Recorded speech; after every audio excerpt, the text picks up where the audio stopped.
Hello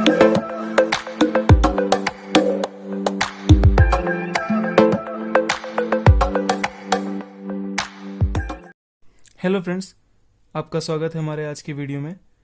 अभी तक हमने पढ़ा उसका कंक्लूजन क्या निकलता है कि एक एटम है, उसमें कुछ इलेक्ट्रॉन्स हैं और कुछ पॉजिटिव चार्ज वाले हैं। ठीक, अभी तक प्रोटॉन की खोज नहीं हुई थी, है ना, क्योंकि हमें इलेक्ट्रॉन्स तो मालूम पड़ गया था क्योंकि कैथोड रेज हमने एक्सपेरिमेंट किया था। यहाँ पे हमें एनोड रेज मिली थी जो कि गैसीय आयन उनका ओरिजिन था। मतलब जो हमने जो एक्सपेरिमेंट देखा था, मान लो यहाँ पे कैथोड है, नेगेटिव चार्ज, यहाँ पे पॉजिटिव चार्ज है। जो गैस के पार्टिकल्स थे उनमें से इलेक्ट्रॉन्स जो निकले थे वे तो इनकी ओर आ गए थे, जिससे कैथोड रेज मिल गई थी। पिछले वीडियो का है, ये थोड़ा सा मैं आपको बता रहा हूँ। फिर जब इनमें से इलेक्ट्रॉन निकले तो ये पॉजिटिव चार्ज वाले हो गए, है ना। अब पॉजिटिव चार्ज है, जाहिर सी बात है कैथोड की ओर अट्रैक्ट होंगे, तो ये सब अट्रैक्ट हुए। ठीक, तो इन्हें क्या कहा गया? एनोड रेज कहा गया। इतना हमने पढ़ा। मैंने आपको बताया एनोड रेज का ओरिजिन क्या है, गैसीय आयंस हैं। ठीक, तो एनोड रेज को हम प्रोटॉन्स नहीं कह सकते, कैथोड रेज को हम इलेक्ट्रॉन कहेंगे क्योंकि उसमें जो छोटे छोटे पार्टिकल्स थे वो इलेक्ट्रॉन्स थे। लेकिन एनोड रेज है, उसे हम प्रोटॉन्स नहीं कहेंगे। ठीक, क्योंकि उसमें और भी कुछ हो सकता है। ये तो हम गैस के आयंस है ना, पॉजिटिव वाले, ये प्रोटॉन थोड़ी हुए। याद है, हमें मालूम, हमें अभी आज के टाइम पे हमें क्या मालूम है कि कोई भी एक एटम है, उसके अंदर प्रोटॉन भी होता है, इलेक्ट्रॉन्स भी होता है और न्यूट्रॉन्स भी होता है। लेकिन उस टाइम पे मतलब 80 में मान लो वही कोई दौर होगा, उस पे उन्हें मालूम नहीं था कि न्यूट्रॉन जैसी भी कोई चीज है। उन्हें तो इतना मालूम पड़ा कि जब इलेक्ट्रॉन्स इसमें से निकले, मतलब मान लो कुछ अमाउंट्स में इलेक्ट्रॉन निकले तो पॉजिटिव आयन हो गया, एक जो गैस है वो पॉजिटिव आयन हो गया, तो जाहिर सी बात है कैथोड की जाएगा, तो कैथोड की ओर जाएगा, तो उन्हें एनोड रेज कहा गया, है कि नहीं। अब आप सोचिए, हम जब इसके लिए E/m का रेशियो निकालेंगे, क्योंकि मैंने आपको बताया जो एनोड रेज हैं वे डिपेंड्स अपॉन गैसीय नेचर। जिस टाइप की हम गैस लेंगे तो उसी के अकॉर्डिंग वो रिएक्ट करेगा। मान लो इधर हाइड्रोजन ले लेंगे तो उसके लिए अलग होगा, मतलब आकार, उसका साइज अलग होगा। हीलियम ले लेंगे तो अलग हो जाएगा, क्योंकि जो एनोड रेज है ये डिपेंड कर रही है गैस किस टाइप की है ना। इलेक्ट्रॉन में ऐसा नहीं था। जब हमने इलेक्ट्रॉन की खोज की थी वो हम कोई भी इलेक्ट्रॉन ले रहे थे, कोई भी गैस ले रहे थे डिस्चार्ज ट्यूब में, हमें इलेक्ट्रॉन्स एक ही टाइप के मिल रहे थे कैथोड रेज के फॉर्म में। लेकिन यहाँ तो एनोड रेज कहाँ से निकल रही है? तो गैसीय आयन से मिल रहे हैं ना हमें एनोड रेज। समझ में आ रहा है? ठीक, तो जब एनोड रेज डिपेंड कर रही हैं गैस के नेचर पे, तो जाहिर सी बात है E/m का जो रेशियो है, E/m रेशियो डिपेंड्स ऑन गैसीय नेचर, है कि नहीं। इसका मतलब E/m जो रेशियो हर सबके लिए अलग अलग आएगा। मतलब E/m का जो रेशियो है नॉट अ फंडामेंटल, ये फंडामेंटल नहीं है। फंडामेंटल मतलब ये सबके लिए अलग अलग आएगा। मतलब जब हम मान लो उस डिस्चार्ज ट्यूब में हम हाइड्रोजन ले लेंगे तो उसके लिए E/m की वैल्यू अलग आएगी। हीलियम ले लेंगे, नियॉन ले लेंगे, आर्गन ले लेंगे, कुछ भी कोई भी गैस ले लेंगे तो E/m की वैल्यू तो सब में अलग अलग आ जाएगी, क्योंकि है कि नहीं। क्योंकि उसके लिए सबके लिए प्रोटॉन बदल गए, प्रोटॉन्स नहीं बदल गए, मतलब उनका साइज बदल गया, क्योंकि जब जो गैस जितनी ज्यादा हल्की होगी उसके लिए प्रोटॉन्स भी उतने ही छोटे होंगे। तो समझ में आ रहा है। एनोड रेज मैंने आपको बताया था पिछले वीडियो में कि डिपेंड्स ऑन गैसीय नेचर, क्योंकि जब ये गैस टूटे, इनमें से इलेक्ट्रॉन निकला, वो अपने ऑटोमेटिक भाई एनोड की ओर निकल गए। ठीक, अब जो इनमें पॉजिटिव चार्ज वाला बचा वो कहाँ जाएगा? कैथोड की ओर अट्रैक्ट हो गया, तो उसे हमने क्या कहा? Anode rays. इसका मतलब जो एनोड रेज है वो डिपेंड कर रही है गैस के नेचर पे, तो E/m का रेशियो भी डिपेंड करेगा गैस के नेचर पे। तो सोचिए, हम E/m की कोई पर्टिकुलर वैल्यू नहीं निकाल सकते, है कि नहीं। तो और भी ऐसे ही खोज होती रही। तो क्या किया गया कि E/m का जो मैक्सिमम रेशियो है उसे निकाला गया, मैक्सिमम रेशियो। अब सोचो मैक्सिमम रेशियो कब निकाल सकते हैं? जब मास टेंस टू, मतलब मास बहुत ही कम ले लें, मास जो है उसका बहुत कम ले लें। अब सोचिए, जब यहाँ पे मास की वैल्यू कम होगी, ये वैल्यू बड़ी होगी, जाहिर सी बात है मैक्सिमम वैल्यू आएगी, है कि नहीं। तो ऐसा किस में होता है? सबसे कम मास किसका होता है, किस गैस का होता है? भाई हाइड्रोजन का ही मास सबसे कम होता है। इसके अंदर केवल एक इलेक्ट्रॉन है और एक प्रोटॉन है कि नहीं। एक इलेक्ट्रॉन है इसमें और एक प्रोटॉन है, P+ लिख रहा हूं मैं, तो ये हाइड्रोजन के लिए। समझ में आ रहा ना E/m का मैक्स हम क्यों निकाल रहे हैं? क्योंकि E/m की कोई पर्टिकुलर वैल्यू नहीं मिलेगी, क्योंकि फंडामेंटल नहीं है, क्योंकि डिपेंड कर रही है गैस पे। जब E/m की वैल्यू गैस पे डिपेंड कर रही है तो हम मैक्सिमम वैल्यू कब आ सकती है E/m की? जब कोई भी ऐसी गैस हो जिसका मास बहुत ही कम हो, तो ऐसी गैस क्या है? हाइड्रोजन। मतलब अब इस बार क्या किया, डिस्चार्ज ट्यूब में उन्होंने हाइड्रोजन लिया। उसे देखते हैं एक बार क्या हुआ उस डिस्चार्ज ट्यूब में जब हाइड्रोजन लिया गया। देखिए, जब डिस्चार्ज ट्यूब में जब हाइड्रोजन गैस को लिया गया तो हाइड्रोजन गैस में से एक इलेक्ट्रॉन निकला, ठीक। अब इसमें बचा क्या, खाली प्रोटॉन से ही बचे ना, इसमें तो एक ही इलेक्ट्रॉन है, एक ही प्रोटॉन है। तो वो चीज हमें कैसे मालूम पड़ी, तब देखिए एक पहले तो ये देखिए, जब इलेक्ट्रॉन निकला तो ये पॉजिटिव चार्ज वाला हो गया, तो ये ऑटोमेटिक इसकी ओर आ गया, मतलब कैथोड की ओर अट्रैक्ट हो गया जब ये पॉजिटिव चार्ज हो गया, है कि नहीं। तो अब यहाँ पे कोई और रेज है ही नहीं, मतलब यहाँ पे तो एक ही सिंगल इलेक्ट्रॉन है और सिंगल प्रोटॉन है।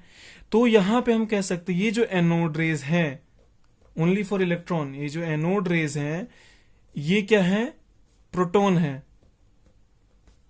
किसके केस में, हाइड्रोजन गैस जब ली गई डिस्चार्ज ट्यूब में तब, मतलब जब हमने हाइड्रोजन गैस को डिस्चार्ज ट्यूब में लिया उसमें से एक इलेक्ट्रॉन निकला, वो एनोड की ओर चला गया, है कि नहीं।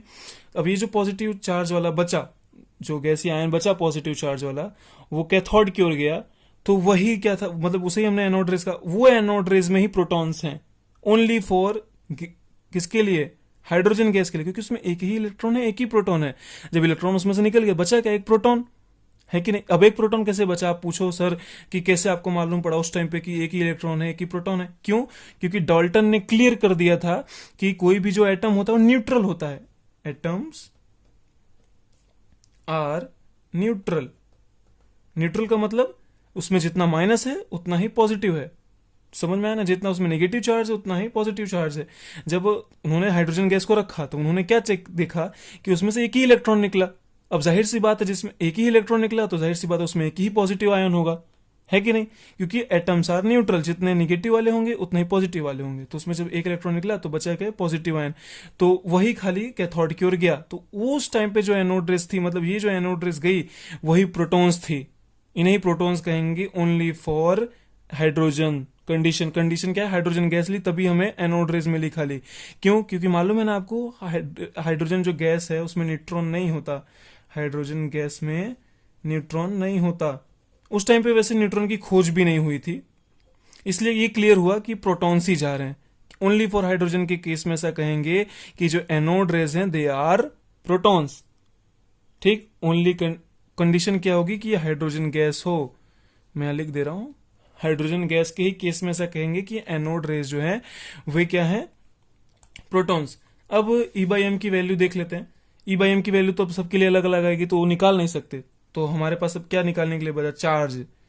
तो अभी जो प्रोटॉन, अभी से हम प्रोटॉन, अब यहाँ पे प्रोटॉन की खोज हो गई, तो अब प्रोटॉन का चार्ज क्या होगा, प्लस 1.6, समझ में आ रहा है, प्लस लिखा क्योंकि प्रोटॉन पॉजिटिव होता है, तो 1.6 इंटू 10⁻⁻19 कूलम ये इस पे चार्ज था।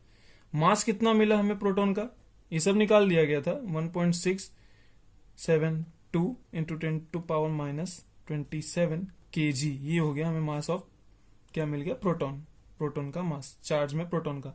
E/m रेशियो क्यों नहीं निकाल पाए, क्योंकि वो सब के लिए, अब वैसे तो अब देखा जाए हाइड्रोजन के लिए, मतलब अलग अलग गैस के लिए अलग अलग निकाल सकते हैं, हाइड्रोजन के लिए आप चाहो तो इन दोनों को डिवाइड कर दो तो मिल जाएगा। अब ऐसे ही मतलब सबके लिए अलग अलग मिले, क्योंकि E/m रेशियो क्या कर रही थी, डिपेंड्स कर रही थी गैस के नेचर पे, तो हम उसे नहीं निकाल सकते थे। तो हमने क्या किया, E/m की मैक्सिमम वैल्यू निकाली। वो मैक्सिमम वैल्यू हमें कब मिली, जब हमने हाइड्रोजन रखा, क्यों, क्योंकि मास कम होना चाहिए, तो सबसे कम मास किसका है, हाइड्रोजन का, तो उसके लिए हमें E/m की वैल्यू मैक्सिमम मिली, ठीक।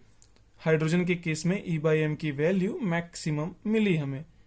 यहां से हमने फिर से देखा कि डिस्चार्ज में जब ओनली हाइड्रोजन रखा गया तो एक ही इलेक्ट्रॉन निकले, और एटम्स जैसा कि हमें मालूम है एटम्स आर न्यूट्रल, तो जब एक इलेक्ट्रॉन निकला तो जाहिर सी बात है उसमें एक ही प्रोटॉन था और वही कैथोड की ओर गया, उन्हीं जो एनोड रेज थी उन्हीं प्रोटॉन कहा गया। तो किसके केस में, only for hydrogen case, hydrogen gas जब होगी तभी एनोड रेज क्या होंगी, प्रोटॉन्स होंगी, क्योंकि हमें मालूम है न्यूट्रॉन्स भी होते हैं, लेकिन जब मान लो कोई और गैस ले लोगे तो उधर न्यूट्रॉन्स भी मौजूद होते हैं, क्योंकि अभी तक न्यूट्रॉन की खोज नहीं हुई थी, है कि नहीं, इसलिए कोई बता नहीं पाया कि, अभी देखो ये बात डाल्टन को पहले ही मालूम पड़ गई थी, ये बात डाल्टन को पहले ही मालूम पड़ गई थी जब उन्होंने मतलब देखा। अब आप सोचो कोई भी एटम है, मान लो जब इनका इलेक्ट्रॉन जितना है उतना ही प्रोटॉन का मास है, मतलब जब इलेक्ट्रॉन के मास और प्रोटॉन के मास को जब ऐड करो तो टोटल एटॉम का मास मिल जाना चाहिए। लेकिन हुआ क्या, जब इलेक्ट्रॉन का जो मास था, मास ऑफ इलेक्ट्रॉन मान लो लिखता हूं मैं, mass of electron plus mass of proton, तो हमें क्या मिल जाना चाहिए, एटम का मास, एटम का मास हमें मिल जाना चाहिए। लेकिन ऐसा हुआ नहीं, समझ में आया, टोटल मास जो एटम का था वो ज्यादा आया इन दोनों के टोटल मास से, मतलब कुछ और भी था उसमें, वही था न्यूट्रॉन, समझ में आया? तो आज के लिए बस इतना ही रखते हैं। हमने ये जाना कि प्रोटॉन्स कब मिले, तो कौन सी कंडीशन में, केवल हाइड्रोजन गैस की कंडीशन में एनोड रेस जो है वो प्रोटॉन है, बाकी किसी कंडीशन में नहीं, बाकी सारे कंडीशन में गैसीय आयंस हैं। ठीक, क्योंकि न्यूट्रॉन की खोज अभी तक हुई नहीं थी, केवल हाइड्रोजन के केस में क्योंकि एक इलेक्ट्रॉन है, एक प्रोटॉन है, तो क्लियर हुआ कि जो एनोड रेस है वो प्रोटॉन है। तो मास ऑफ प्रोटॉन क्या होगा, 1.6724 ऐसा कुछ है, और इंटू 10⁻27 kg। और चार्ज ऑफ प्रोटॉन क्या होगा, प्लस होगा, प्लस 1.6 इंटू 10⁻19 कूलम। तो अगर आपको ये वीडियो अच्छा लगा हो तो प्लीज़ लाइक करें। और हाँ यार, सॉरी मैं आज नहीं डाल पाया वीडियो, थोड़ा नेट प्रॉब्लम था, सॉरी इसके लिए। अगली बार ऐसा नहीं होगा, मैं ध्यान रखूंगा। हाँ, तो अगर आपको ये वीडियो अच्छा लगा हो तो please try to share it, और लाइक वाइक कर दो यार, अच्छा लगेगा। तो बाय बाय।